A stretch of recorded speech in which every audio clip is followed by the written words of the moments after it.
Vice President Kamala Harris edging closer to a running mate as the field of possible contenders is beginning to narrow. Just about a week, she's expected to make her announcement. Doug Luzader has the latest now on the race for the White House, and North Carolina Governor Roy Cooper out of the race. That's right. You know, it seems as though a couple people are now out of the running. We have one person that may be in the running. This assumes that we're operating off the same short list that the Harris campaign is, but we do expect an announcement here in coming days. And President Biden steps off of Marine One last night after returning to the White House. And among the questions on the way in, who will his vice president pick as a running mate? We're talking, he said. And clearly the Harris campaign is doing a lot of talking behind the scenes. Among those considered to have been on the short list, Michigan Governor Gretchen Whitmer says she's not being vetted now, and North Carolina Governor Roy Cooper says he's out. Among those left standing and considered to be top contenders, Pennsylvania Governor Josh Shapiro, Arizona Senator Mark Kelly, Minnesota Governor Tim Walz, Transportation Secretary Pete Buttigieg, and some recent talk about Michigan Senator Gary Peters. Democrats continue to unite around Harris and a new line of attack. Republicans are, they say, weird.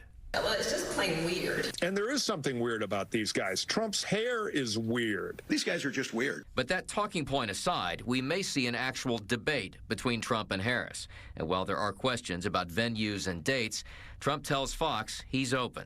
If you're going to have a debate, you got to do it, I think, before the votes are cast. I think it's very important that you do that.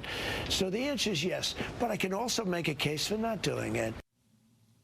Yeah, so we don't know at this point whether a debate's going to happen. They're going to have to speak with one another. These campaigns are, to see if they can work out some kind of an agreement. Trump, by the way, is getting ready to head to Chicago tomorrow. Harris is going to a campaign event in Atlanta today. Jen and Mel. Yeah, I mean, talk about the difficulty for a moment that Kamala Harris is facing right now in choosing her VP. This is a process that typically takes months, Doug. I mean, vetting, background checks, finding out what that person's record is, their exposure to media, what they've said on record in the past, and she only has, what, until August 7th was her deadline to make that announcement, so not that much time. That's right. It's not much time. I mean, they want to have this lockdown before they get to the convention later next month. The reason...